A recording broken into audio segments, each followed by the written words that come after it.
HOA tried to evict me from my ranch. I doubled their rent and shut down their parking lot. I fought wildfires that moved slower than Karen's clipboard. She came down my gravel road like she owned the dirt beneath it, pearls on her neck, gold-rimmed sunglasses, and a printed stack of HOA documents fluttering in the wind like flags of impending war. "This area's been annexed," she said with a smile too sweet for the words. "You're officially in violation of several community codes." That was the first sentence she ever said to me. No hello, no welcome to the neighborhood, just an opening salvo. "My name is Will Keating. I'm 47 years old, a retired smoke jumper, and the third-generation caretaker of a 60-acre working ranch on the west edge of Pine Bluff, Arizona. My grandfather built this place with his bare hands in 1951. My father rebuilt it after the brush fire in '88, and I came back from fighting wildfires in Alaska to run it full-time after my mom passed last year. This land, it's not just dirt and fence posts. It's memory. It's legacy. It's the last thing I own that still feels like truth." Karen McMillan, on the other hand, was the newly elected president of what she called the Pine Bluff Lakeside Civic Association. I'd never heard of it, probably because it didn't exist before she bought the empty lot bordering my north fence. She didn't live here full-time. Rumor was she flipped properties in California before retiring to Pine Bluff to bring order to the chaos of ranch country Arizona. What she brought was laminated. It started small, like it always does. She mailed me a notice, told me my red barn violated reflectivity standards. Then came a fine for an unapproved irrigation pond. After that, a cease and desist letter demanding I remove all livestock visible from common areas. I ignored them. Not because I'm confrontational, but because I've read my deed 100 times and it doesn't mention an HOA. But ignoring Karen only seemed to empower her. She stapled a notice of non-compliance to my gate publicly. That week, a stranger knocked on my front door with a clipboard asking if I was willing to negotiate a phased exit from the community. I thought it was a prank, until he handed me a document titled Notice of Civic Eviction, Pine Bluff Lakeside Civic Authority, v. William Keating. I'll be honest, my hands shook reading it. It looked real legal phrasing, embossed header, digital seal. It claimed the HOA had taken jurisdiction of my land via easement extension, and that, because I hadn't paid dues or followed community bylaws, I was subject to forced transition or lease acquisition. Translation. They were trying to kick me off my ranch using paper forged in someone's home printer. And the worst part, they'd filed a copy with the county clerk's office. It was sitting in the file drawer, unverified, but in the system nonetheless. My name, my land, under someone else's made-up rules. I went straight to the clerk's office. "Is this even legal?" I asked. The woman behind the counter squinted. "Looks like a non-binding filing. Anyone can file these. But unless it's backed by a judge or zoning commission, it doesn't hold up. Then why is it in your records? Because the system doesn't filter for fraud. That's up to you to contest." So I did. But before I could even print the complaint paperwork, Karen showed up on my land with two men in polo shirts holding a measuring wheel and a drone. "We're doing a community survey," she said when I confronted her, "for shared land access under Section 13 of the revised Community Development Clause." "There is no Section 13, I said. She smiled again. "There will be once we vote." I told her to leave. She said I was obstructing a community process. So I did what my grandfather would have done. I walked to the front fence, locked the gate, and posted a wooden sign with two words carved in bold private property. The next morning, that sign was gone. A week later, I started getting calls from other residents. One by one, they told me Karen had issued them violation citations for things like porch furniture color, fence height, and firewood stack placement. One guy got fined for hanging a flag on a tree. Another had his sprinkler system turned off by maintenance agents Karen hired from Craigslist. She was rewriting Pine Bluff one fake bylaw at a time, and nobody stopped her because they were scared, confused, or thought they were alone. But I wasn't scared, not anymore, because I had something Karen didn't, a deed and a secret. See, Karen made one crucial mistake, her HOA headquarters. The lot she bought to build the clubhouse on, she leased the access road from me. Back when I was still running wildfire recovery programs, I'd leased 60 feet of access along the southern edge of the ranch to the town for utility service use. That easement expired last year. Karen bought the clubhouse lot without realizing it didn't come with road rights. So technically, her HOA had one driveway, and I owned it. I called a lawyer. Then I called the county zoning office. Then I called a welder, and by the following Monday, the only road leading to the fake HOA parking lot had a steel gate across it with a new sign, lease terminated. Parking closed indefinitely. Contact landowner for new terms. And then I raised the rent tenfold. Karen showed up 30 minutes later, furious. "You can't block community property," she shrieked. "I'm not," I said, arms crossed, "just my land that you're using without payment. We have a vote coming up, then vote on a new route, or pay up." She looked like she might combust. "This is retaliation." "No," I said. "This is retaliation." I handed her an envelope. Notice of civil trespass, counterfiling of fraudulent eviction documents, and a letter from my attorney stating that the so-called HOA was under investigation for false representation. Karen clutched the papers with shaking fingers. The surveyors behind her slowly stepped away. I watched them leave from my porch. Then I walked back inside, poured a glass of iced tea, and smiled for the first time in weeks. 2 days after I shut down the parking lot, Karen sent an email blast to the entire neighborhood titled, "An Attack on Us, All Urgent HOA Emergency."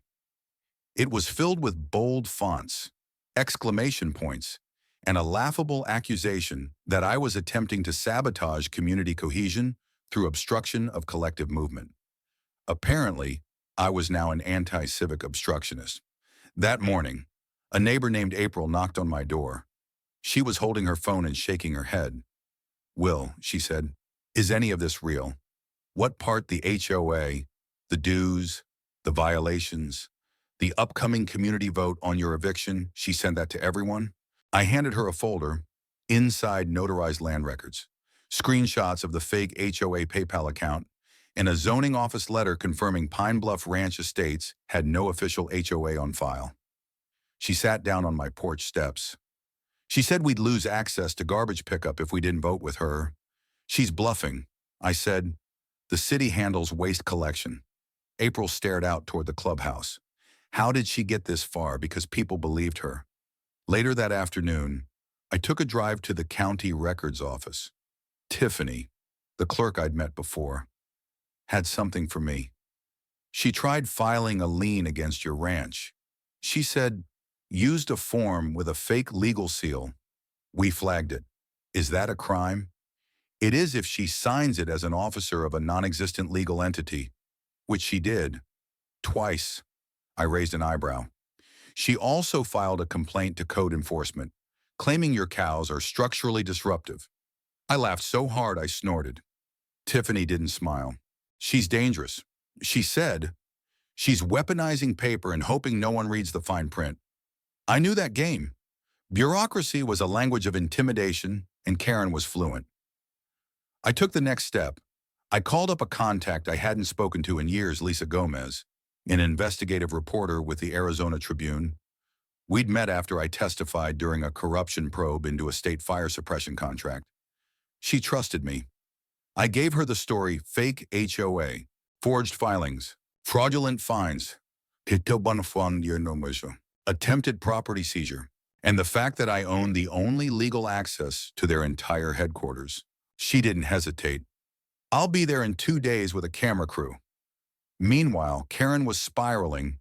She began posting community watch alerts on front doors. "Attention, do not engage with Will Keating. He is hostile to community authority and a threat to shared peace." Some were printed in red. Others had a low-resolution picture of me crossing my own field. Neighbors started pulling them down immediately. Daryl, my quiet ranch hand, walked over with a stack of the flyers in his hand and dropped them on my porch. "Found these on the signposts," he said. "Figured you might want them back." I handed him a cold Coke. "You ever think we'd have to fight HOA warfare?" He grinned.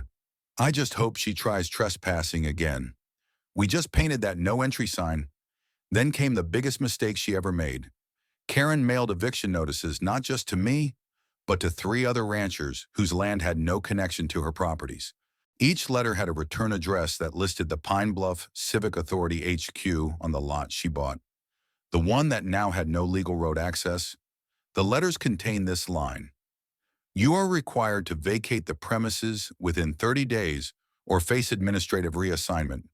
Administrative reassignment. That was the moment people stopped being scared and started being angry. The news crew arrived on a Thursday. Lisa was quick and no nonsense. We stood near the now gated access road and filmed the segment. She asked questions like a lawyer. Were you ever offered a chance to vote on this HOA?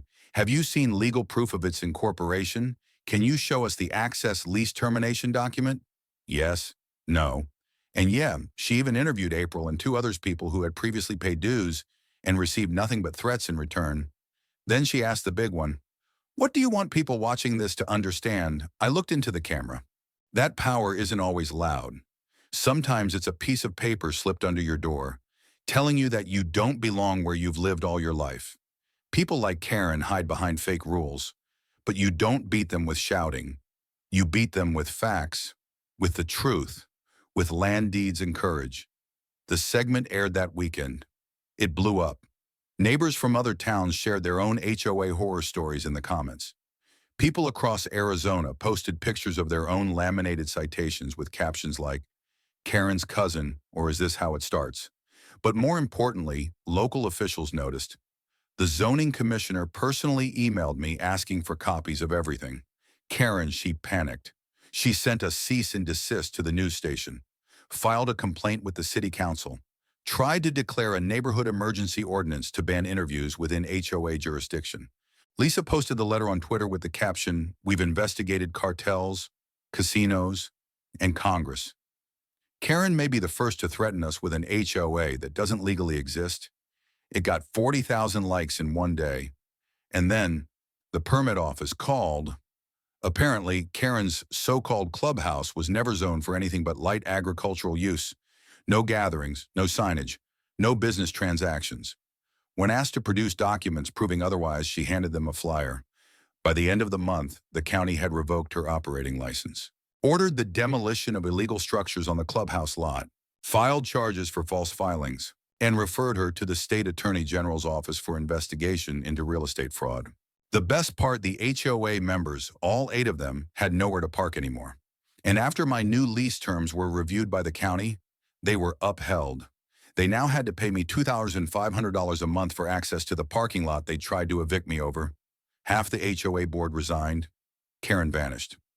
When someone tries to steal your land with a lie, you don't just defend the fence line, you defend your name. And after Karen vanished from Pine Bluff, that's exactly what we did. Not with lawsuits or retaliation, with truth and a whole lot of cattle manure. 2 weeks after the HOA collapse, I hosted an open ranch day.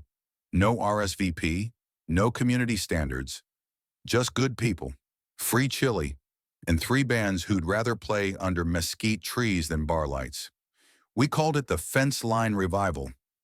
I opened with a speech, not because I wanted to be a hero, but because people needed to hear someone say out loud what they'd all been feeling. This ranch has been in my family for 3 generations. I said, standing on a hay bale in front of the barn. It survived fires, droughts, and blizzards. You know what almost brought it down? A stack of laminated lies and a clipboard. The crowd laughed but quiet, like they'd been holding it in too long. I continued. We've all been Karened, threatened with fake fines, told to change our homes, our lives, because someone wrote a fake rule and hoped we'd be too scared to fight it. But let me tell you, HOAs don't make a neighborhood. Neighbors do.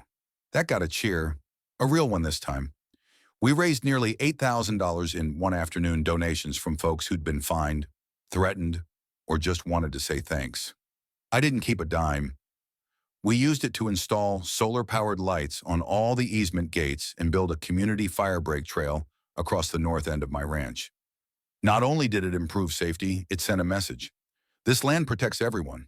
not just those with voting power. The county clerk's office officially purged all HOA filings related to the Pine Bluff Civic Association. Karen's clubhouse was sold at auction to a beekeeper named Tom, who turned it into a honey distribution shed. When someone asked if he was worried about inheriting a toxic property, he said, "Bees don't care about bylaws." But the most powerful thing happened in whispers. People started talking to each other again. The old ranch couple who'd stopped going to town meetings because they felt watched came to dinner at April's. The teenager whose pride flag was removed from their fence by a decor standards agent put it back up. And this time, 2 other homes did the same. A single mom on the west side of the development mowed a neighbor's lawn and taped a note to their door. "Because I want to, not because I'm told to." Something was healing, slowly, steadily. And it wasn't because we overthrew a dictator. It was because we tore down a wall of silence. The local school invited me to speak at a civics class. 7th graders, bright-eyed and already smarter than most of us. One of them asked, "How did it feel when she tried to take your ranch?" I didn't sugarcoat it. "It felt like being erased." I said, "Like someone looked at everything you were and said, 'None of this matters because I have a rule book.'" Another kid raised his hand. "So what stopped her? Paper didn't." I said, "Power didn't. People did. Good people standing up when they realized the rules weren't real and the fear didn't belong to them anymore." As for Karen, the last anyone saw of her was a blurry photo taken at an airport in Scottsdale. Rumor was she tried to file new HOA paperwork in Nevada under a different name, Kara McMillan. The state flagged it before it even hit the registry. Her digital footprint scrubbed, her LinkedIn deleted, her reputation. Let's just say former HOA president doesn't look good on a background check anymore, especially when your fake bylaws included fines for non-regulation porch laughter. Daryl, my ranch hand, said it best one afternoon as we fixed a broken rail. She built herself a house of paper. You just opened the window and let the wind in. I never planned to become the guy who fought an HOA off with property records and cowboy logic, but I did, and I'd do it again. Because this ranch is more than fences and cattle. It's freedom, not the loud, flag-waving kind you shout about on the internet. The quiet kind, the kind that says your kids can play here. Your life can grow here. And no one, not even a clipboard queen, can tell you you don't belong. They say every bully has one last swing in them. One last desperate lunge before the crowd finally turns away. Karen's came in the form of a letter. I found it taped to my mailbox 3 weeks after the auction of the clubhouse lot. It was printed on fresh linen paper, embossed with a fake gold seal at the top that read, "Pine Bluff Community Restoration Authority" underneath. In a shaky but unmistakable font, it read, "To Mr. William Keating, you may think you have won. You may think your stubborn defiance and tactical manipulation of property law have saved your land. But you've only delayed the inevitable. Communities evolve. Old ranches rot. HOA restoration will prevail, and your obstruction will be remembered. Consider this your final notice. Sincerely, K.M., Provisional Executive Advisor, PBCRA." I stood there on the gravel with the sun in my eyes and the breeze tugging gently at the paper, as if even the wind was ready to carry her nonsense away. It would have been funny if it weren't so chilling. She hadn't learned a thing. I took the letter inside, scanned it, and sent it straight to Lisa at the Tribune. "I think she's trying to form a shadow HOA." I told her. Lisa didn't hesitate. "Let's go public again." Within 24 hours, the Tribune published a follow-up piece. "Disgraced HOA leader attempts comeback as restoration advisor. Rancher pushes back." They printed the full letter, side by side with a screenshot of the zoning office's permanent ban on any civic association filings from Karen McMillan within Pine County for a period of 5 years, but I didn't stop there. The next day, I walked to the community bulletin board, the one Karen used to post violations on, and pinned a laminated notice of my own. It said, "Final notice for real. This time Pine Bluff Ranch Estates is not, has never been, and will never be under the jurisdiction of any HOA or restoration authority.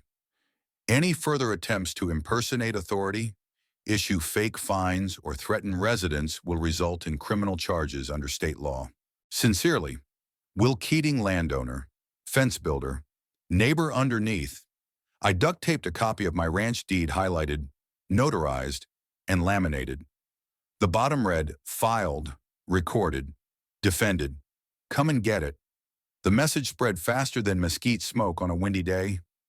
What happened next wasn't dramatic. It was quiet, beautifully quiet.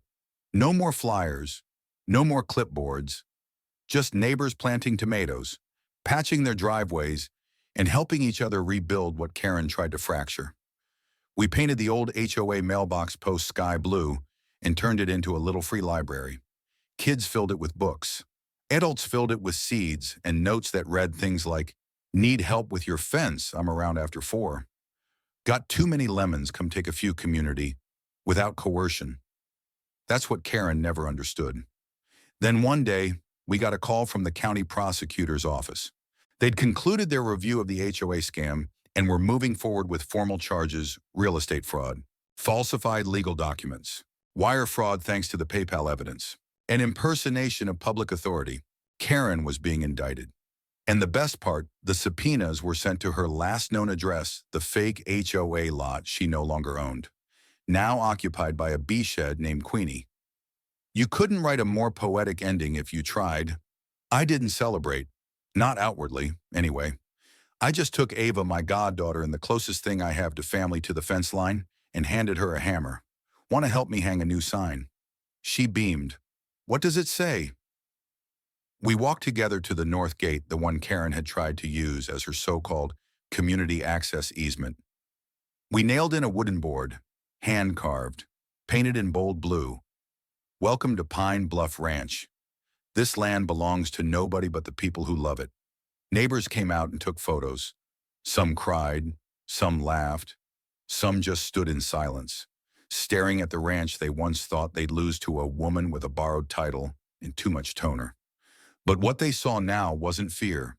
It was ownership. Shared, sacred, undeniable. That night, I sat under the stars and opened a fresh page in my notebook. At the top, I wrote lessons from the last violation: fear spreads when truth stays silent. Property is paper. Community is people. Rules don't make you right. Behavior does. Never underestimate the power of a cowboy with a printer and a lawyer. The only authority that matters is the kind that plants something and waits. It ended how all these stories, should not in courtrooms or screaming matches, but in truth laid bare beneath an Arizona sky. Karen was indicted that spring. I didn't attend the arraignment.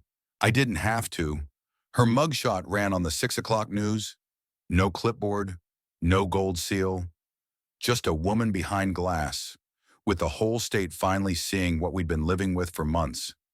The charges were stacked higher than a feed bin wire fraud, impersonation of authority, falsification of real estate filings, mail fraud, and criminal harassment. What did she plead? Not guilty. Of course, her defense was that we had bullied her, that the neighborhood misinterpreted her leadership, and that she was just trying to bring order to rural chaos. She cried on the stand. They said, blame the HOA collapse on a smear campaign run by media influencers and corrupt ranchers with personal vendettas. The jury took less than an hour, guilty on 5 counts. 6 months later, she was sentenced to 5 years suspended, 2 years of community service, and a permanent ban from forming or representing any residential organization in the state. She spent those community service hours painting park benches, not HOA clubhouses, not enforcing sidewalk shade rules, benches where people sat and talked and learned how to live next to one another without fear. Poetic. Back on the ranch, I kept things simple. Daryl and I expanded the firebreak. We partnered with a local Navajo group to restore native grasses near the riverbank that Karen once tried to pave over for aesthetic symmetry. April ran for a seat on the township zoning board and won. Her slogan, "No more fake presidents." We even created a neighborhood charter, not an HOA, but a shared agreement that anyone could sign if they wanted to affirm their commitment to respecting each other's land, choices, and dignity. It had no fines, no dues. Just one rule: no one speaks for your land but you. One day, I got a letter, this time, handwritten, careful, uncertain cursive. Will. I was Karen's sister. She's not well. I don't excuse what she did, none of us do. But I saw the clip of your speech. I saw the sign you hung. I cried. You taught her a lesson none of us could. Thank you. Sandra, I didn't write back. But I planted a cherry tree near the old easement gate. Some roots don't rot, they just need the right ground. That summer, Ava graduated middle school. I gave her a necklace with a tiny pendant shaped like a key. It's to the back gate, I said. She blinked. You're giving me access. I smiled. I'm giving you trust. When the news came through that Karen had moved to a different state, tried applying for a license under a fake LLC, and was again denied, something in me relaxed. Like the land itself was exhaling. She couldn't hurt us anymore. We weren't scared of rules without roots. We weren't scared of clipboards with no conscience. It wasn't about revenge.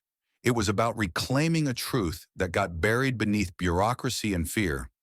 That land doesn't just belong to whoever has the boldest voice. It belongs to those who live on it. Tend to it. Care for the people around it. I walk the fence line every morning now. It's quieter. No signs and no threats. Just dew, hoof prints, and wind. Sometimes I see the new kids riding bikes near the edge of the pasture. They wave. They know this place is safe again. That's what justice really looks like. Not punishment. Protection. Have you ever experienced community rules taken too far? When do boundaries protect? And when do they control? Share your thoughts below. Should land and the people who love it answer to titles or to trust? Let's talk about justice, community, and the danger of silence.